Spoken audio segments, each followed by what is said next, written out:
His name is Johnny Drille. He performed back in 2020. He was in Kigali, and of course, like we are with him in the studio. He just released a debut studio album, and we're with him on our Skype call. So, Johnny, welcome in the building. Thank you for having me. Happy to be on the show, Klepy. Happy to be here. It's all right. So, Johnny, how are you doing? Very well. Good, great. How are you? Yeah, I'm okay. So we just caught you up for you from an interview, but still you had promised that to be with us this time. And of course, like thank you so much for being with us. Let me just say that. And so with the interview, let me start like before we talk about the album. Let me start asking you, how did you grow up? Like, who is Johnny? Like John Drille in the first place?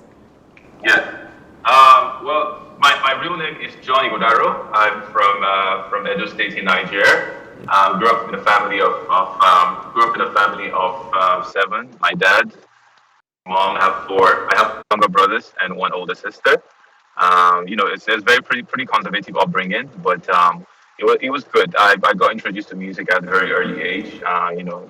Listening to music in church, and playing music in the church band, and that was pretty much my first and earliest musical experience, getting exposed to music. But yeah, that was pretty much it. But childhood was fun. So did you growing up in church contribute a lot to your music career right now? I like to think so, especially with the kind of values that I stand for, with the core values that I stand for with my music. I think it did contribute. For example, you wouldn't find me cussing as much or talking about vile things. I think a lot of that had to do with my Christian upbringing. Okay, all right. So I want to ask, like, when did you start? Like, when did your music career start? Actually, like you being a musician, you just get to know, I want to start singing. Like, when did you start? Yeah. I think I started to, properly get into doing music professionally around 2012. So I was part of a competition, a talent hunt competition called Project Fame in Nigeria. Okay. That was in 2013. I think after I left the competition, yeah, 13. I decided to fully. 2013. Yes, exactly. So I decided to fully go into music professionally, and it's been a great ride so far. Okay, so Johnny, then like you being starting 2013 with that project, and then. Johnny, so you got found with Don Jazzy in 2015, and like how did you feel when that guy chose you? Like the first time you talked to Don Jazzy, how did you feel? Yes, it still feels pretty, and to think that that's been like 5 years ago, it feels like time flies so fast.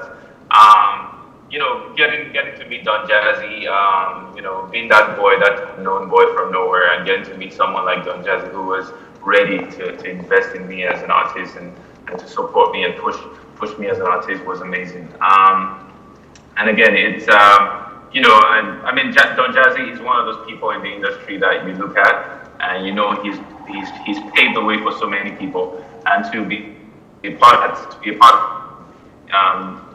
record label such as Maven is such a blessing to me.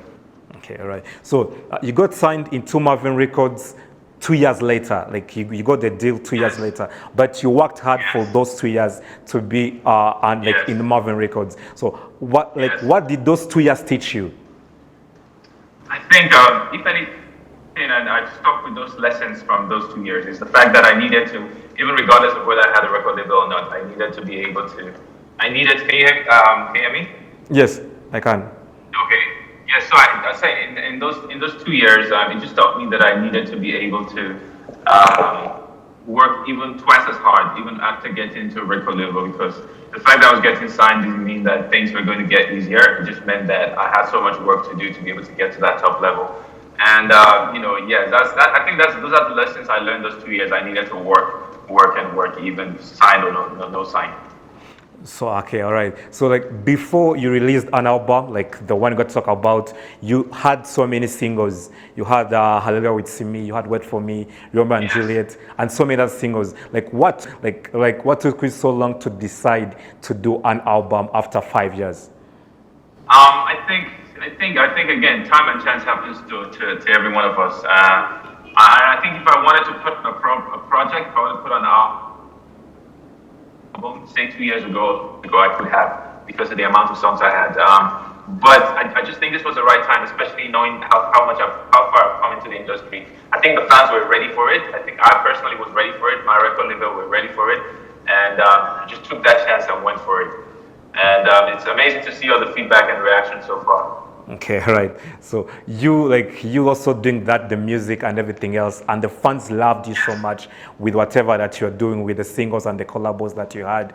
Do you think Yes. you had so much to build like the Nigerian music around the world? Because people get to know, like even here, people don't really think that you're Nigerian because like you so much the urban music. So Yeah. did that affect you with your career, or people in Nigeria took you the way you are?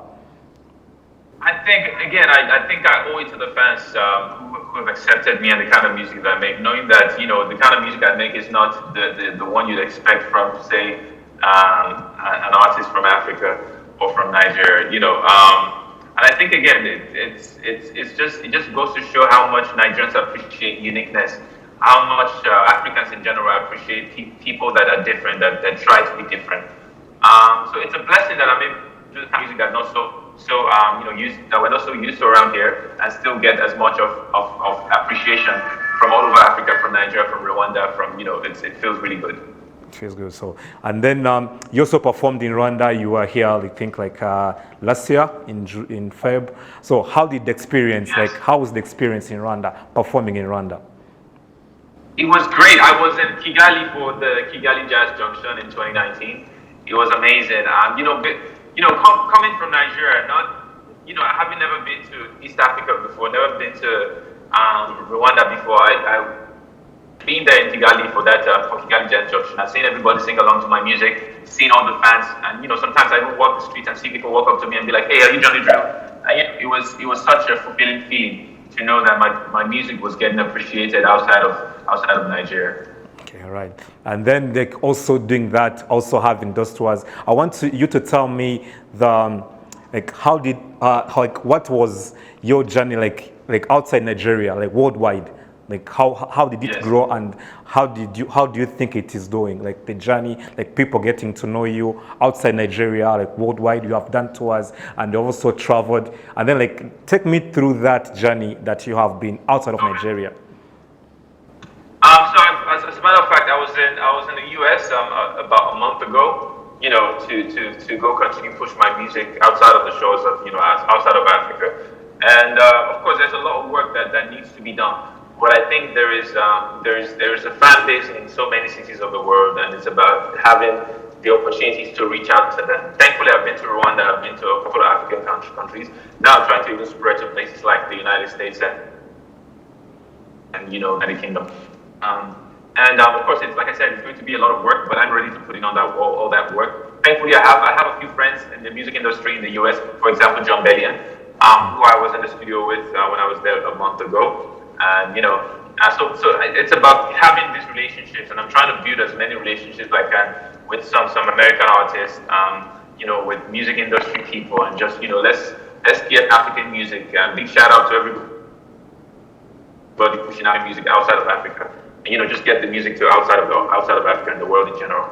Okay, I guess like that helps you do a lot. So Johnny, like what are the consequences? So the challenges that you have faced when you're rising to fame, both in your country and also across the world. I think the challenges I've faced mostly have been from a personal perspective. In that becoming a celebrity and becoming such a popular person, it means there's so much of your personal life that you have to let go of. There's so much of my personal life I've had to let go of. It's a lot of times I would have loved to just go to like a supermarket and just randomly just buy things like an everyday person, but I can't do it like that anymore because I'm famous. I'm at the spotlight. I can't just do it every day. I can't walk on the streets. I can't just take a walk and just stop by the roadside to buy something. It's those things that I think have been the challenges for me so far, because I don't want to have to lose, that everyday thing that makes you feel like you are just a normal human being. I think that's been the most challenging for me. Okay, I understand. And yeah, that's that is what comes with fame, I guess. So, anyways, so let's talk about your new album, like the one you had called Yes. Before We Fall Asleep. It's a 14-track album.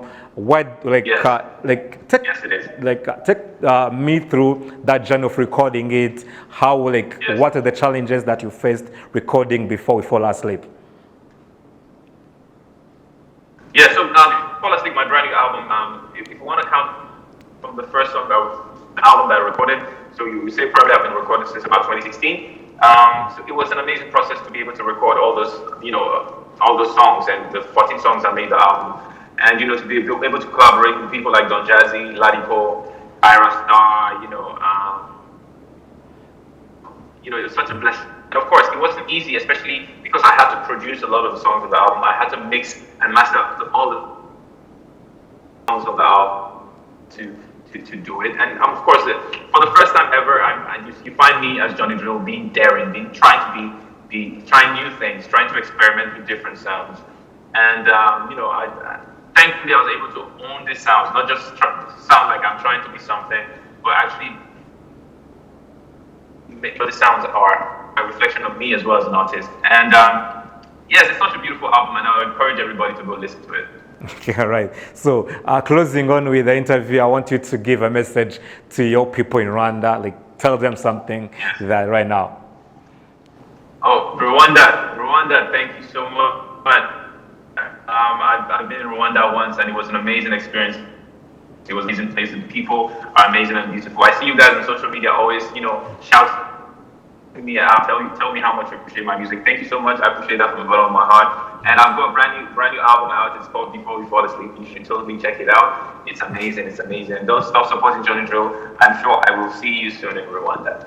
Okay, Johnny, just there is me personally a song that I like, Romeo and Juliet. Can you do for me a cappella on that song before you close with the interview? Definitely. Okay, let's go. Love is a beautiful thing. This love, not for you and me. Be my Juliet and I'll be your Romeo, my love. And when the stars come out tonight, I'll think about you, my love. And in the dark I see your lovely eyes. Darling, you are my light. You are my love. Hey, Johnny, thank you so much for being with us. Thank you so much for taking your time. Thank you for having me. Thank you so much for having me. All right, so have a great day, and we see you soon. As you say, you're gonna see us back in Rwanda soon. Definitely. All right. So I will. Thank you so much. Thank you so much, Klepy. All right, so thank you, Johnny. You're still watching KC2, and of course, my name is Klepy. I'll be right back after that song of Johnny Drille.